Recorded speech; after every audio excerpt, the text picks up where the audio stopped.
Oilers superstar Leon Draisaitl is expected to miss the rest of the regular season with what the team is calling a lower body injury. Draisaitl was hit into the boards by Nashville Predators forward Ozzy Weisblatt 5 minutes into Sunday night's game. He tried to skate it off but did not return. With 14 games left in the regular season, it's unclear if Draisaitl will be ready for the playoffs if the Oilers make it. Ryan Nugent-Hopkins says his team needs to focus on defense to overcome the loss of Draisaitl and hang on to their playoff spot. Everything just changed for the Edmonton Oilers, and it happened fast. One of the NHL most important players is suddenly out, and the timing could not be worse. The team made a quiet but serious decision that is already shaking their season. What followed this update is now raising bigger concerns inside the league, and the full impact is only starting to unfold. The Edmonton Oilers confirmed that Leon Draisaitl will miss the rest of the NHL regular season. This decision came after internal medical evaluation. The team chose to hold him out instead of risking further injury. No exact injury details were released. That made the situation more serious because the timeline now focuses only on recovery. Draisaitl has been one of the most productive players in the NHL. He has recorded multiple 100-point seasons. He plays on the top line and leads the power play unit. Removing him from the lineup changes the team structure immediately. His absence affects scoring, passing, and puck control. These are key parts of the Oilers system. The Oilers are still in a critical stage of the season. Every game now affects playoff position. Without Draisaitl, the margin for error becomes smaller. The team must now rely on other players to fill his role. However, there is no direct replacement for his level of production. Conor McDavid now carries a heavier load. He already leads the team in points and assists. With Draisaitl out, opposing teams can focus more on McDavid. This changes how defenses play against the Oilers. It also reduces space for offensive plays. That shift is already visible in recent matchups. The power play is also impacted. Draisaitl plays a key role in scoring from set positions. His shooting ability and timing are important for success. Without him, the Oilers must change their setup. This includes new passing lanes and different shot options. Early adjustments show a drop in efficiency. Team officials made it clear that the decision is long-term focused. One report stated the goal is to keep him ready for the playoffs. This means the team is accepting short-term loss for possible future gain. That strategy adds pressure on the current roster. Line combinations are now changing. Coaches are testing different players in top roles. Ice time is being distributed differently. These changes are still in progress. The results are not yet stable, and that uncertainty is growing. The impact of this decision is now spreading across the entire Oilers roster. Coaches are adjusting lines before every game. Players who usually play fewer minutes are now moving into top roles. Ice time for key forwards has increased. These changes are not optional. They are necessary after losing a player like Draisaitl. The team scoring depth is now under pressure. Draisaitl was one of the top goal scorers on the roster. He also created chances for teammates. Without him, the number of scoring opportunities has changed. Recent games show fewer clean chances in high-danger areas. That shift is affecting overall offensive output. Conor McDavid continues to lead the offense. He is still producing points. However, defensive coverage against him has increased. Opponents are placing more players around him. This reduces his space to create plays. It also forces him to move the puck faster. That change affects timing across the offensive line. The Oilers' power play structure is also evolving. Draisaitl was a key shooter on the left side. His absence forces a new setup. Players are rotating into his position. Passing patterns are being tested during games. Early results show inconsistency. The unit is still adjusting to the new structure. The team schedule makes the situation harder. The Oilers are playing frequent games with limited rest. Travel adds more physical strain. Without a key player, recovery between games becomes more important. Coaches must manage player fatigue carefully. This adds another layer of difficulty. Management has not provided a fixed return timeline. Reports indicate that Draisaitl recovery is being handled with caution.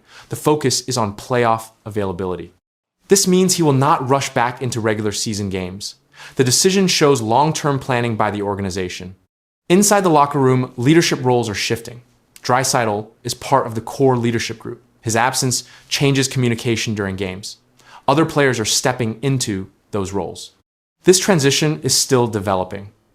It affects both on ice coordination and bench decisions. Across the league, this update is being closely monitored. The Oilers are considered a strong playoff team. Losing a player like Draisaitl changes expectations. Analysts are adjusting projections based on this absence. The team performance in the coming games will provide clearer answers, and those answers are still forming. Austin Matthews finally spoke during one of the most tense moments of the Toronto Maple Leafs season. Hours before the March 6th NHL trade deadline, the team was sliding in the standings, players were suddenly scratched from the lineup, and a trade had already been completed. In the middle of that chaos, the Leafs captain broke his silence about the situation. The NHL trade deadline for the 2025-2026 season arrived on March 6th at 3 p.m. Eastern Time. After that moment, teams could not trade players who wanted to participate in the Stanley Cup playoffs. Across the league, front offices rushed to finalize deals before the deadline passed. For the Toronto Maple Leafs, the deadline arrived during one of the most difficult stretches of their season. Toronto had fallen behind in the Eastern Conference standings. According to Reuters, the Maple Leafs were 8 points behind the Boston Bruins for the final wildcard spot. The team had also slipped behind several other teams in the race. The standings pressure grew as losses continued to pile up. The recent record showed the problem clearly. Toronto went 0-3-2 in 5 games. Over a longer stretch, the Maple Leafs posted a 4-9-4 record across 17 games. That run pushed the team further away from a playoff position. The timing made the situation more serious because the team had performed well earlier in the season. Between December 23 and January 12, the Maple Leafs earned points in 10 straight games. That streak kept Toronto in the playoff race during the middle of the season, but after the streak ended, results began to decline. Losses increased and defensive breakdowns became more frequent. In one stretch after the Olympic break, Toronto allowed 14 goals across 3 consecutive losses. That performance drew attention across league coverage. During that period, team captain Austin Matthews addressed the situation directly. His comments became one of the most discussed parts of the Maple Leafs trade deadline story. I don't think concern is the right word. I just think we need more desperation, more fire, especially to start games. We know the position that we're in, and we need to be the more desperate team every single night. The statement came while trade speculation around the Maple Leafs was already growing. With the deadline approaching, teams across the NHL were evaluating their rosters. Toronto was one of the organizations expected to consider changes. Then another development added more attention to the situation. Before a game against the New Jersey Devils, 3 Maple Leafs players were suddenly removed from the lineup. Scott Laughton, Bobby McMahon, and defenseman Oliver Ekman-Larsson did not play that night. At the same time, Toronto was preparing for another game against the New York Rangers, which would take place only hours before the trade deadline. While lineup decisions and trade speculation continued, the Maple Leafs front office completed one confirmed transaction. Forward Nicholas Roy was traded to the Colorado Avalanche. In return, Toronto received a conditional first-round pick in the 2027 NHL draft and a conditional 5th-round pick in the 2026 draft. Roy had appeared in 59 games during the season. He recorded 5 goals and 15 assists for 20 points. The forward also had championship experience. He won the Stanley Cup with the Vegas Golden Knights in 2023. Across his NHL career, Roy had played 428 games, producing 73 goals and 113 assists for 186 points. The trade became one of the first confirmed moves for Toronto during the deadline period, but attention around the team remained focused on the comments from Austin Matthews and the overall direction of the season. Matthews had already reached a major milestone earlier in the year. In January 2026, he became the all-time leading goal scorer in Toronto Maple Leafs history. The milestone came when Matthews scored his 421 career goal with the franchise. The previous record belonged to Matt Sundin. Matthews reached the mark in 664 NHL games. That achievement placed Matthews at the top of the Maple Leafs goal scoring list and reinforced his role as the team's captain during a critical season. Earlier in the same year, Matthews also played a major role for the United States in international competition. He served as captain of Team USA during the Winter Olympics. After the Olympic tournament ended, Matthews returned quickly to the Maple Leafs lineup as the NHL schedule resumed. After the Olympics, you're coming off a high and coming back here. It's been a whirlwind, 72 hours. It's important to be back here with my teammates and have a good push. Once he returned, the Maple Leafs faced the final stage of the regular season schedule. The team still had more than 20 games remaining. Those games would determine whether Toronto could close the gap in the Eastern Conference standings. During that period, Matthews continued to lead the Maple Leafs in goals. Another key forward, William Nylander, led the team in assists and total points despite missing time earlier due to injury. But the situation surrounding the team remained tense as the trade deadline approached. Players were being scratched from the lineup. A trade had already taken place, and the standings showed the team falling behind in the playoff race. And in the middle of that moment, the captain delivered a message about urgency. Austin Matthews said the team needed more desperation and more fire as the season moved toward its final weeks. His comments came while roster decisions, trades, and playoff pressure were all unfolding at the same time around the Toronto Maple Leafs. Austin's gone 9 games without a goal. Yeah. Offensively, you've seen him forcing it or pushing it? I don't see him forcing it. I see, he's getting opportunities, and it's tough, and it's tough on him, tough on the team because we need him to produce. it's not like he's not getting his looks. It's just they're not going in right now. He's just got to stick with it.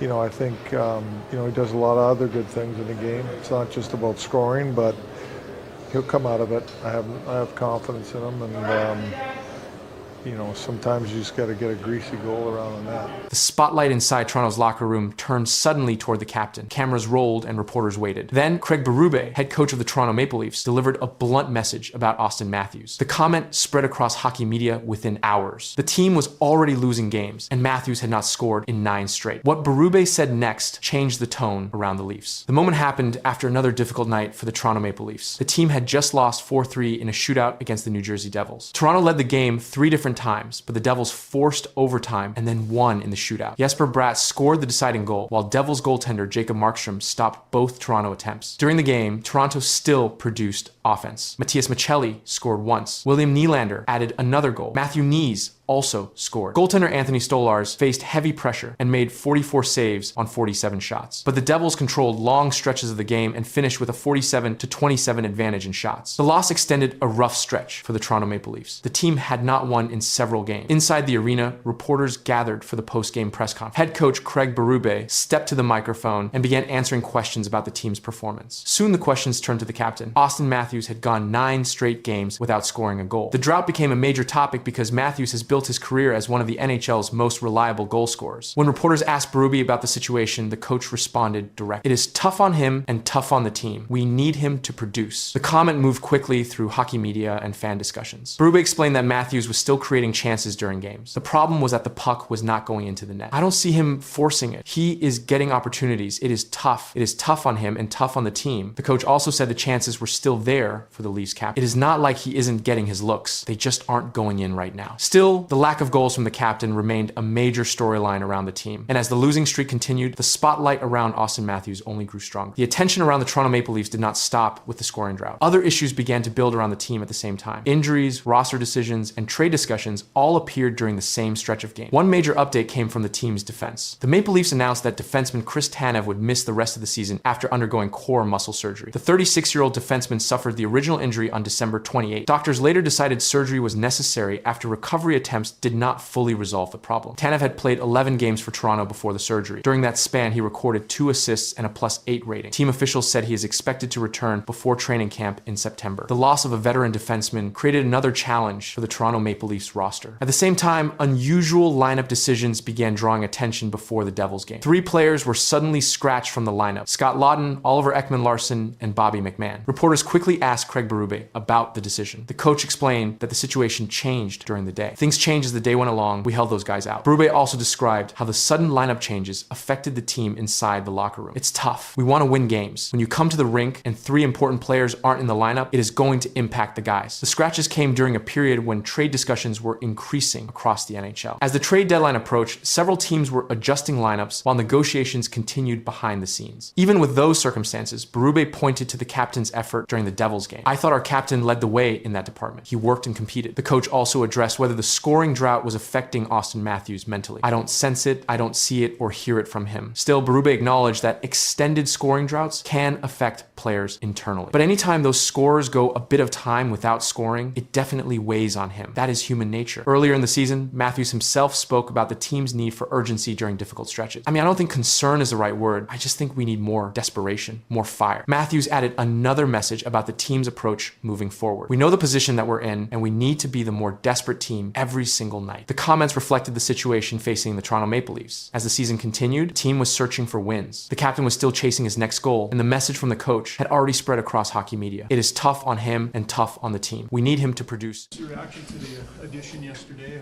Conor McDavid, kind of what your experience is playing against him and what you know about it? Yeah, not fun to play against, which is always a good sign. Just solid player. I think he can really help for sure. A quiet moment in the Edmonton Oilers locker room suddenly turned into one of the most talked about comments of the NHL trade deadline. Conor McDavid stepped in front of reporters and spoke about Edmonton's newest move. The words were calm, but the message carried weight across the league. A veteran defenseman had just arrived in Edmonton, and McDavid's response quickly caught everyone's attention. The Edmonton Oilers have traded for a defenseman. That news came about an hour after the Oilers general manager said a new player wouldn't fix their defensive issues. It's not going to be magical new players. It's going to be the approach that we take as a team, understanding that going through a whole period without getting a lot of scoring chances is okay if you don't give up a lot. Not long after he spoke with the media, Stan Bowman agreed to trade a second-round pick to the Chicago Blackhawks for Connor Murphy. The 32-year-old defenseman is in the final year of his contract and has 4 goals and 9 assists this season. He's played 805 NHL games between the Blackhawks and Coyotes. The Edmonton Oilers made a major move before the NHL trade deadline when they acquired defenseman Connor Murphy from the Chicago Blackhawks. The trade sent a 2028 second-round draft pick to Chicago, while the Blackhawks agreed to retain 50% of Murphy's $4.4 million salary cap. The deal brought an experienced defensive player to a team focused on strengthening its blue line before the final stretch of the season. Yeah, anyway, all right, so the Oilers, not a great start coming out of the Olympic break, giving up quite a few goals. They go and pull the trigger on a deal yesterday. They bring in Connor Murphy. It's a second-round pick in 2028 going to the Chicago Blackhawks. Hawks are going to retain 50%. He's a UFA at the end of the year. Craig, is this a deal that you really like? Yeah, it is. It's a deal I really like. Connor Murphy's a really solid player, and he's a stable, steady player. The exact type of player that Darnell Nurse needs.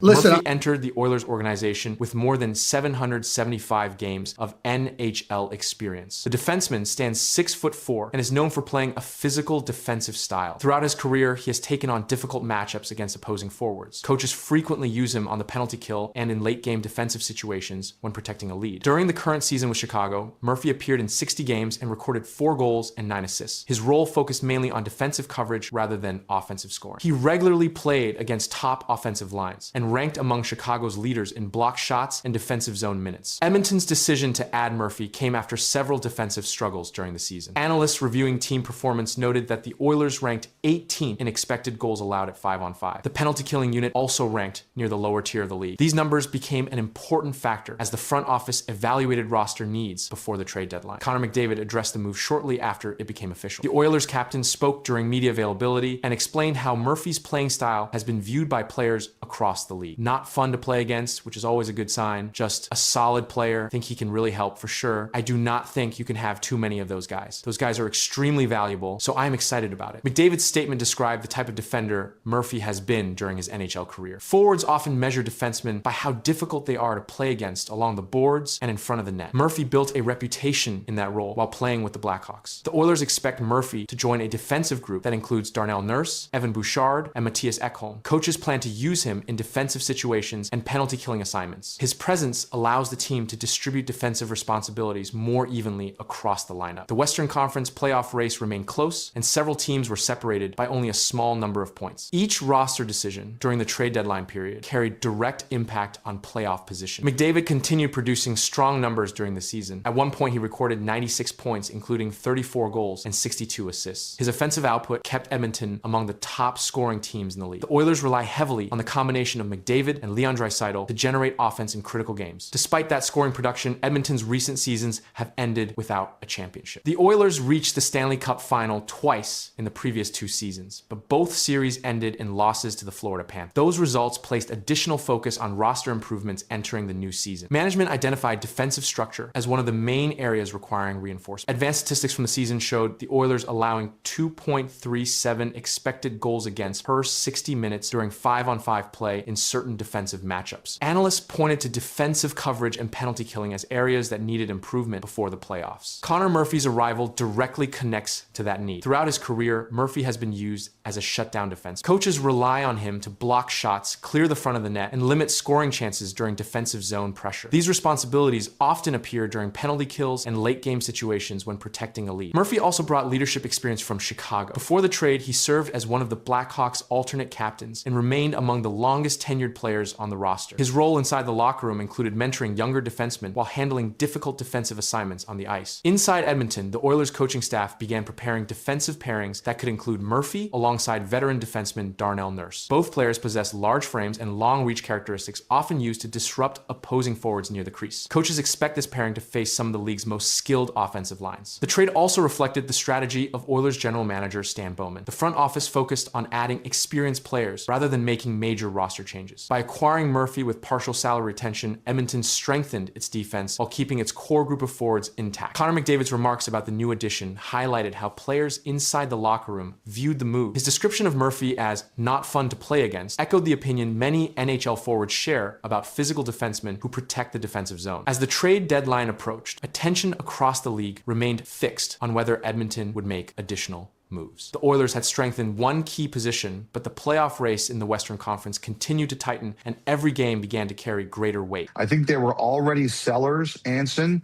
but I think the way this week has gone, it has the Maple Leafs even considering not just the UFAs, but some of their longer contracted players.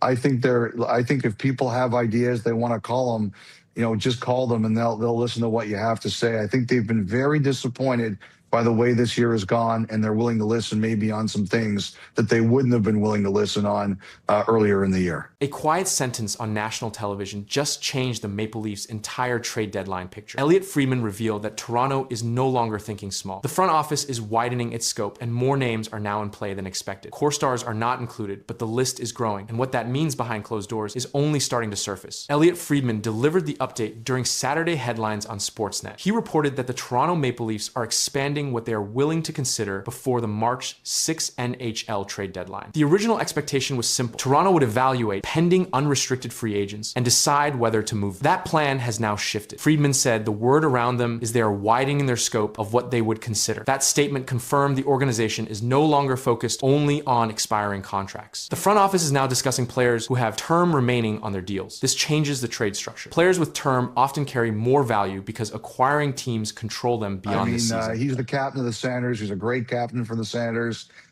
He's not going anywhere. Austin Matthews, the one thing I can tell you about Matthews is, right before the Olympics, the Maple Leafs called Matthews and his representation, and they said, if we take a step back, and they knew that this was coming even before this week, which has really been ugly for them. If we take a step back, are we going to have a problem with Austin for next year? And they were told, no, there won't be an issue with Austin for next season at that time, right before the Olympics. So they're not looking to move Austin Matthews. I don't think they're looking to move Nylander. Friedman also made a firm clarification. He stated, I do not think it is anything like Matthews or Nylander. I do not think we are talking about anything like that. That removes Austin Matthews and William Nylander from speculation tied to this report. Both players are under long-term contracts, and their names are not part of the widened discussions described on air. The deadline is set for March 6 at 3 p.m. Eastern Time. That leaves only days for decision. When a team broadens its scope this close to the deadline, it signals active conversations with multiple clubs. Trade talks expand when management evaluates more than rental pieces, and that is what Friedman's update indicates. Could you see something like that? Maybe a Kiefer Sherwood, a Bobby McMahon, and getting a very, very cheap, under $2 million 20-goal scorer? Yes, I do think that they could look for a depth forward that fits cap-wise, 100%. Now, historically, they don't like rentals. That has been their play. They don't like guys who are rentals. Sherwood would be a rental. McMahon would be a rental. One player discussed directly was Bobby McMahon. McMahon is a pending unrestricted free agent. Friedman said McMahon could go either way. He added that the fact McMahon remains with Toronto suggests no offer has yet met the team's expectations. That places his situation in a flexible category. He could stay or he could move, and no final decision has been reported. Friedman also mentioned defenseman Oliver Ekman-Larsson in relation to possible league interest. He said the Edmonton Oilers are looking at options on defense and at center depth. Ekman-Larsson is under contract beyond this season, which fits the widened scope Friedman described. It shows that teams are asking about players with control beyond one playoff run. This development comes while Toronto sits outside a strong playoff position. Recent losses have tightened the race in the Eastern Conference. Teams in that position often reassess strategy. Expanding trade discussions can serve two purposes. It can reshape the current roster, and it can also address longer-term salary structure. Defense discussions are part of that picture. Friedman noted that Edmonton is looking for a right-shot defenseman or a third-line center. He linked Oliver Ekman-Larsson to league interests, pointing out that Ekman-Larsson has experience playing the right side. Ekman-Larsson is signed beyond this season, and his contract status aligns with a broadened strategy. Morgan Rielly's name also surfaced during the segment. Rielly carries a no-movement clause in his contract, and that protection limits trade flexibility. Friedman said he was not certain whether Rielly had been formally discussed, but added that Toronto is considering more things. That statement reflects a wider evaluation of roster options, even if restrictions apply. The Maple Leafs general manager Brad Treliving now faces limited time. The NHL trade deadline remains fixed at 3 p.m. Eastern on March 6, and trades completed after that time are not permitted for postseason eligibility. That firm deadline increases pressure in the final days. Phone calls intensify and offers change quickly. Reports indicate Toronto has struggled since the Olympic break, which has influenced how the front office views its position. When results decline close to the deadline, management often studies whether to sell assets, retain players, or adjust long-term planning. Expanding discussions suggests a broader internal review. Players with expiring contracts still remain part of the process. Bobby McMahon's situation remains unresolved. Friedman's statement that McMahon could go either way shows no final direction has been chosen, and that flexibility can shift quickly if another team presents an offer that meets Toronto